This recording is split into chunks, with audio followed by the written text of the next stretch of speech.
রাজা, জ্ঞানের রাজা, রসিক রাজা।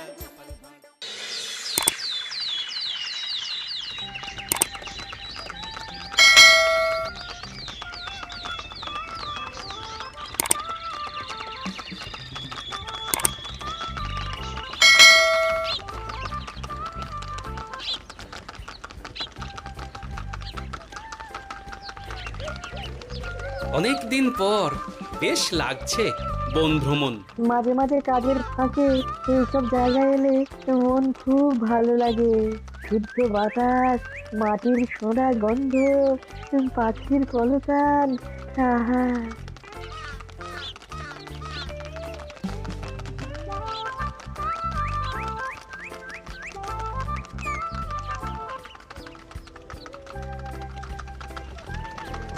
মহারাজের রথ থামছে। আমরা এইখানে বসে আজ রাজকার্য পরিচালনা করব। মন্ত্রী, তুমি ঝটপট এখানে বসার বন্দোবস্ত করে দাও। আমি এক্ষুনি ব্যবস্থা করে দিচ্ছি মহারাজ। এই এখানেই আমাদের বসার জন্য ছাউনি করে দাও। এক্ষুনি করে দিচ্ছি মন্ত্রী মশাই। এরা বসার জায়গাটা করে দিক, ততক্ষণ আমরা একটু হেঁটে আসি।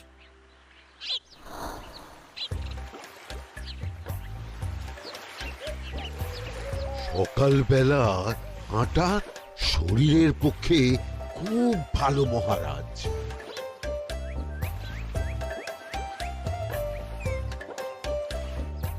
আগেকার দিনে রাজা মহারাজরা এই সব বনে মৃগয়া করতে আসতেন। মৃগয়া একদম ভালো নয় মন্ত্রী। তুমি জঙ্গলে আসছো অন্য প্রাণীদের মারতে। কেন মারবে? ওরা তো তোমার কোনো ক্ষতি করেনি। না, তা করেনি, কিন্তু তখন ওটা রাজা মহারাজাদের খেলা ছিল। শুনেছি আপনার প্রপিতামহ খুব ভালো বাঘ শিকার করতেন, অনেক বাঘ মেরেছেন। মন্ত্রী, তুমি একটা কথা হয়তো জানো না। আমার প্রপিতামহ শিকার করতেন, কিন্তু কোনো স্বাভাবিক জানোয়ারকে নয়। যে বাঘ মানুষ খেকো হয়ে প্রজাদের ক্ষতি করত, আমার প্রপিতামহ সেই সমস্ত বাঘদেরই মারতেন। এছাড়া উনি বন্য প্রাণী সংরক্ষণ করতে বড়ই ভালোবাসতেন।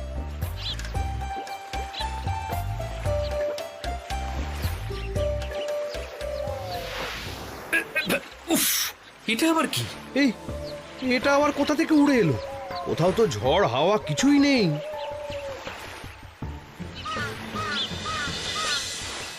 একটা ধাঁধা মহারাজ, এই কাগজে লেখা। ধাঁধা পড়ো দেখি। জোয়ার ভাটা প্রভুর খেলা, ভাটা হবে হলে বেলা। ভাটা হলেই দেখা যাবে লাল রঙের এক পাথর পাবে। নদীর ধারে গর্ত করে যত্নে সাজাই কলস ভরে। হেথায় হোথায় ছড়িয়ে যাহা, অন্ধকারে জলে তাহা। ঢুকলে চক্ষু ঝলসে যাবে, হাতের কাছে ঘন্টা পাবে। ঠিক ঘন্টা বাজলে পরে পড়বে ঝরে থরে থরে। ঘন্টা যদি হয় ভুল, যেন তুমি হারাবে কুল।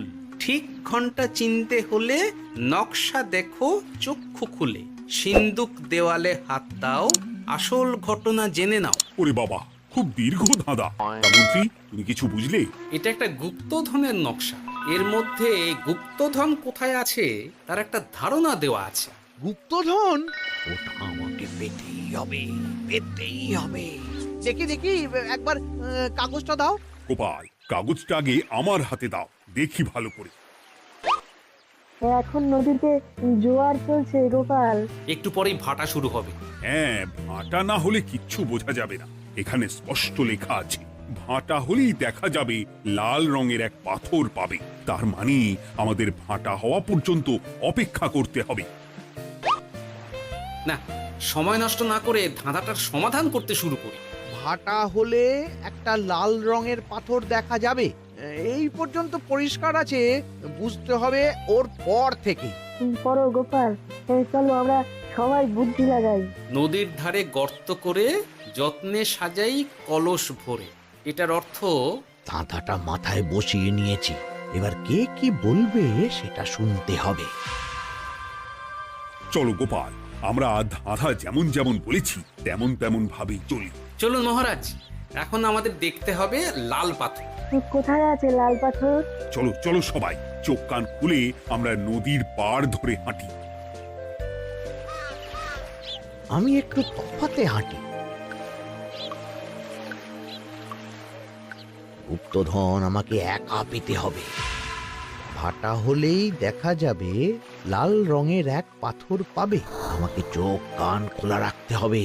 লাল পাথর, নদীর চড়ায় লাল পাথর দেখতে হবে। লাল পাথর, লাল পাথর। ওটা কি? এই তো লাল পাথর, লাল পাথর। ওরা অনেকটা এগিয়ে গেছে, ওদের আমার দিকে নজর নেই। এই সুযোগ, এই সুযোগ, একা একা গুপ্তধন নিয়ে পালাবো।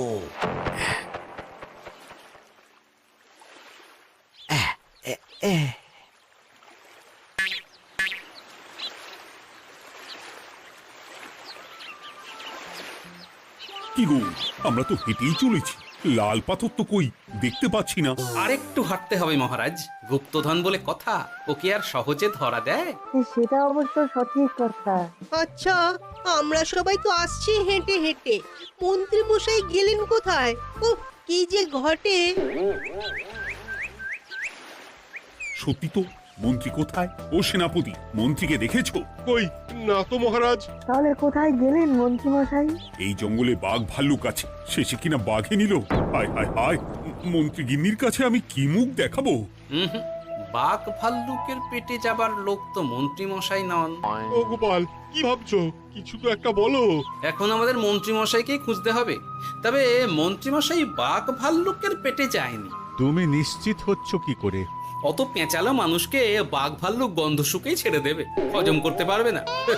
না না না, এখন রসিকতা করার সময় নয়, আমাদের মন্ত্রীকে খুঁজে বার করতেই হবে। কোথায় গেল মন্ত্রী? চলো চলো, গুপ্তধন মাথায় থাক, চলো মন্ত্রীকে খুঁজি। আহ, মন্ত্রী কোথায় গেল কে জানে। একবার পুরো ধাঁধাটা ঝালিয়ে নি। ভাটা হলেই দেখা যাবে লাল রঙের এক পাথর পাবে। ভাটা হয়েছে, লাল রঙের পাথরের মাথায় চাপ দিয়ে গুহার মুখও খুলেছি। এবার নদীর ধারে গর্ত করে যত্নে সাজাই কলস ভরে। এটাই তো ঠিক বুঝতে পারছি না।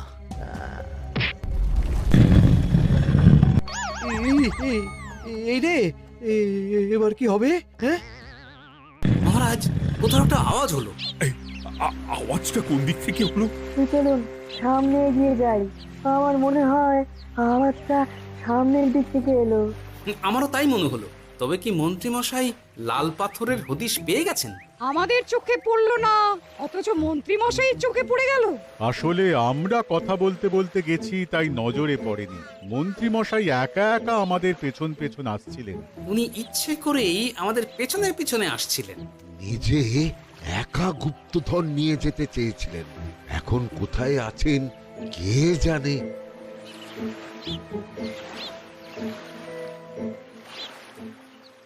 এই অন্ধকারে কিছু দেখতে পাচ্ছি না তো। দাঁতাতে কি ছিল? হ্যাঁ, কি ছিল? হেথায় হোথায় ছড়িয়ে যাহা, অন্ধকারে জলে তাহা, ঢুকলে চক্ষু ঝলসে যাবে, হাতের কাছে ঘন্টা পাবে। পেয়েছি পেয়েছি, ঘন্টা ঘন্টা ঘন্টাটা পেতে হবে। ঘন্টাটা ঘন্টাটা ঘন্টা। ভাটা হলেই দেখা যাবে লাল রঙের এক পাথর পাবে। নদীর ধারে গর্ত করে যত্নে সাজাই কলস ভরে, হেথায় হোথায় ছড়িয়ে যাহা, অন্ধকারে জলে তাহা, ঢুকলে চক্ষু ঝলসে যাবে, হাতের কাছে ঘন্টা পাবে। ঠিক ঘন্টা বাজলে পরে পড়বে ঝরে থরে থরে, ঘন্টা যদি হয় ভুল যেন তুমি হারাবে কুল। ঠিক ঘন্টা চিনতে হলে নকশা দেখো চক্ষু খুলে, সিন্দুক দেওয়ালে হাত দাও, আসল ঘটনা জেনে না। এবারে ভালো করে ঠান্ডা মাথায় ভাবতে হবে। ভাটা হলেই দেখা যাবে লাল রঙের এক পাথর পাবে।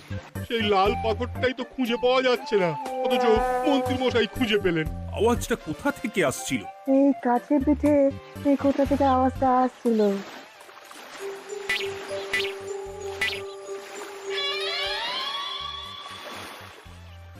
এই তো, এটাই মনে হয় সেই লাল পাথর। একটু নাড়িয়ে চাড়িয়ে দেখি তো কিছু হয় কিনা।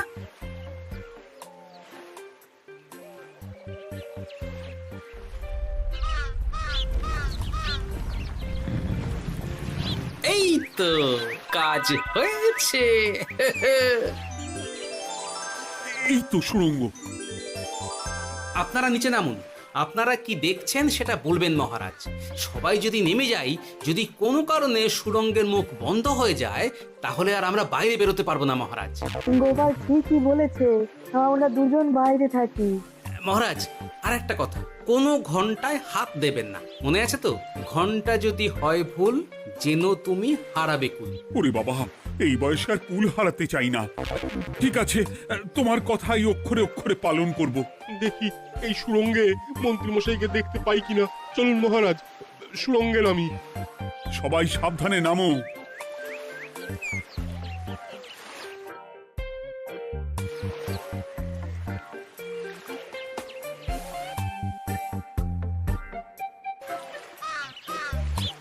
মহারাজ, ওখানে কি কি দেখতে পাচ্ছেন? ওখানে কি মন্ত্রী মশাই আছেন? না গোপাল, মন্ত্রীকে এখনো দেখতে পাইনি। শুধু আমি এখানে অজস্র পাথর দেখতে পাচ্ছি। পাথরে পাথরে ছয়লা, ছোট বড় অজস্র। পাথরগুলো বড় অদ্ভুত, কিরকম কিরকম মানুষ মানুষ গড়ন। লম্বা বেটে হরেক রকম। মানুষ মানুষ গরম, সেটা কি রকম? আর কিছু? কোনো কলসি কি দেখতে পাচ্ছেন? কলসি তো দেখতে পাচ্ছি না। মহারাজ, কলসি থাকতেই হবে, কারণ ধাঁধায় লেখা আছে, নদীর ধারে যত্ন করে যত্নে সাজাই কলস ভরে। গর্তটা আসলে হলো সুড়ঙ্গ, কিন্তু কলস।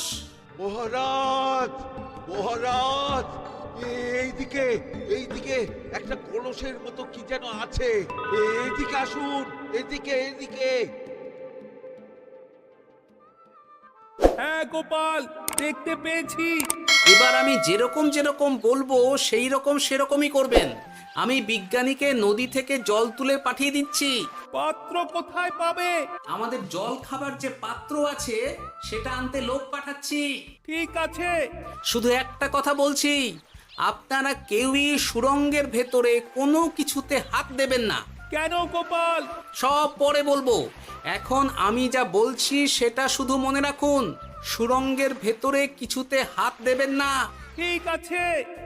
প্রহরী, তুমি যাও, যেখানে আমাদের বসবার আয়োজন করা হয়েছে সেখানে গিয়ে একটা জলের পাত্র নিয়ে নদী থেকে জল ভরে নিয়ে এসো। গোপাল, মন্ত্রীমশাই কোথায় গায়েব হয়ে গেলেন? কোথাও গায়েব হয়ে যাননি বিজ্ঞানী, কোথাও গায়েব হয়ে যাননি উনি। উনি ওই সুড়ঙ্গের ভেতরেই আছেন। কিন্তু কেউ তো ওনাকে দেখতে পাননি। সম্ভবত পাথর হয়ে আছে। এখন কিভাবে পাথর হয়েছেন সেটা তো আমি বলতে পারবো না। সবটাই স্বপ্নের মতো লাগছে। ঠিক যেন স্বপ্নের মতো লাগছে। এই জীবনে সুরঙ্গ দর্শন হয়ে গেল। আমাদের পাতাল প্রবেশ। পাতালে আসিয়া আমি মনে মনে বলি, গুপ্তধন নিয়ে আমরা যেন সৎ পথে চলি। তোমার এখনো কাব্য আসছে সভাকবি? আসছে মানে কাব্যের সাথে আছে রোমাঞ্চ, করছে গা শীত, হচ্ছি আমি অধীর। মহারাজ, জল দিয়ে বিজ্ঞানীকে পাঠাচ্ছি। কি করতে হবে বিজ্ঞানীকে সব বলে দিয়েছি। তুমি ভেতরে আসবে না? আসবো ঠিক সময়ে। এখন আমি যেমন যেমন বলবো আপনি ঠিক তেমন তেমন করবেন। ঠিক আছে। বিজ্ঞানী, যেমন যেমন বললাম ঠিক তেমন তেমন ভাবে কলসিকে জল দিয়ে পরিষ্কার করবে। মনে রেখো, ধাঁধায় আছে কলসি সাজাই যতন কর। তুমি একটা কথা মনে রেখো বিজ্ঞানী, কোথাও হাত দিও না কিন্তু। ঠিক আছে গোপাল, তোমার উপস্থিত বুদ্ধির তুলনা নেই। আমি যাচ্ছি গোপাল। সাবধানে সাবধানে। মহারাজ, বিজ্ঞানী যাচ্ছে। সাবধানে নামো, সাবধানে। মহারাজ, কলসিটা কোথায়? ওই তো, একটু সাবধানে যাও।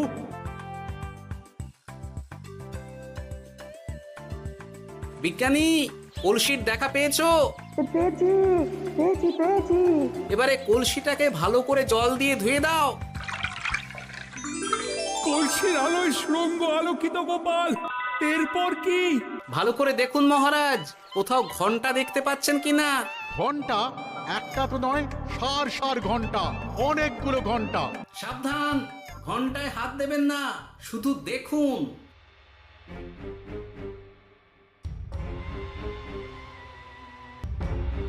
মহারাজ, আমরা গুপ্তধনের খুব কাছে চলে এসেছি। তাই নাকি? কি মজা কি মজা, এবার খাবো ক্ষীরের গজা। আহ সভা কবি, চুপ করো, এখনো আমরা গুপ্তধন পাইনি। বাবার মুখে দাঁড়িয়ে সবগুলো তারা আঁকা। বিজ্ঞানী, কোনো ঘন্টায় চাঁদের নকশা করা আছে কি? একটু দেখে বলো না। আমি আতস কাজ নিয়েই দেখছি, সব ঘন্টাতেই তারা আঁকা। খবরদার, কোনো ঘন্টাকেই ছোঁবে না। ঠিক আছে, কোনো কিছু না ছুঁয়ে আমি দেখছি। পেয়েছি গোপাল, চাঁদ আঁকার ঘন্টা পেয়েছি। ওই ঘন্টাটা বাজাও, বাজাও।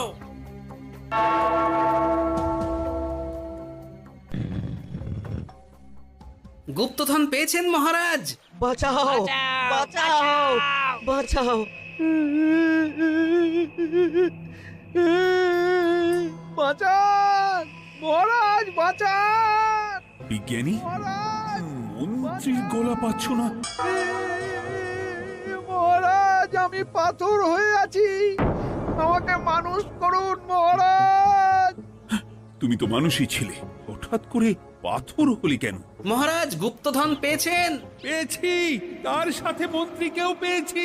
মন্ত্রী এইখানে কোথাও পাথর হয়ে দাঁড়িয়ে আছে। দাঁড়ান মহারাজ, এবার আসছি। সাবধানে এসো।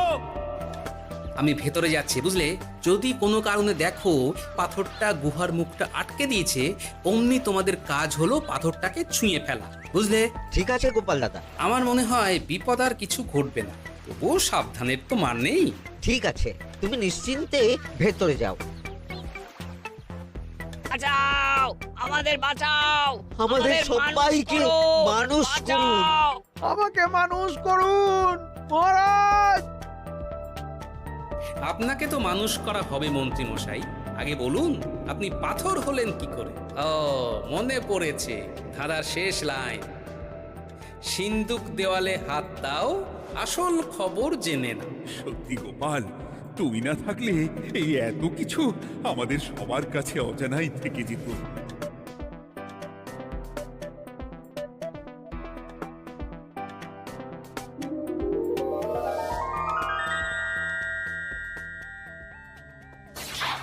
ধন্যবাদ আমাকে মুক্ত করার জন্য। আপনি কে? আমি যক্ষ। আমাকে এই ধন সম্পত্তি পাহারা দেওয়ার জন্য এক ডাকাত দলের সর্দার যক্ষ করে রেখেছিল। আমি 100 বছর ধরে এইখানে যক্ষ হয়ে আছি।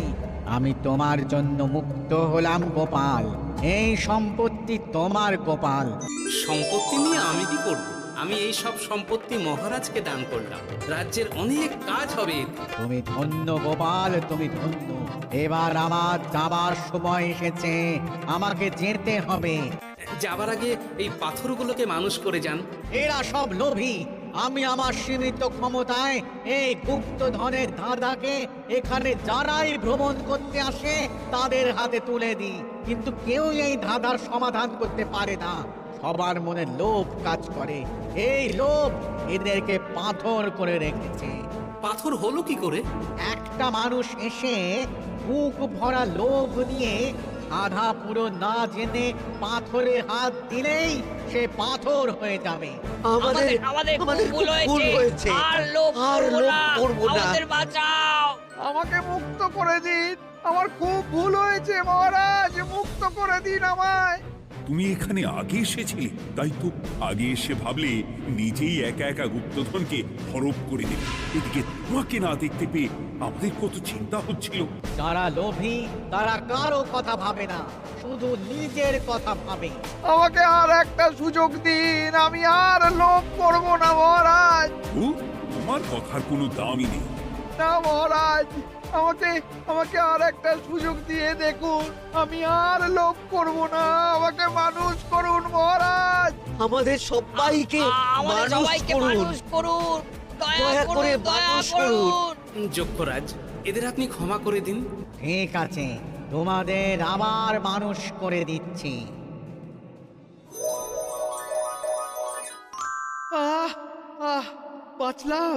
বাঁচলাম। এই রকম বারবার বাঁচা যাবে না কিন্তু।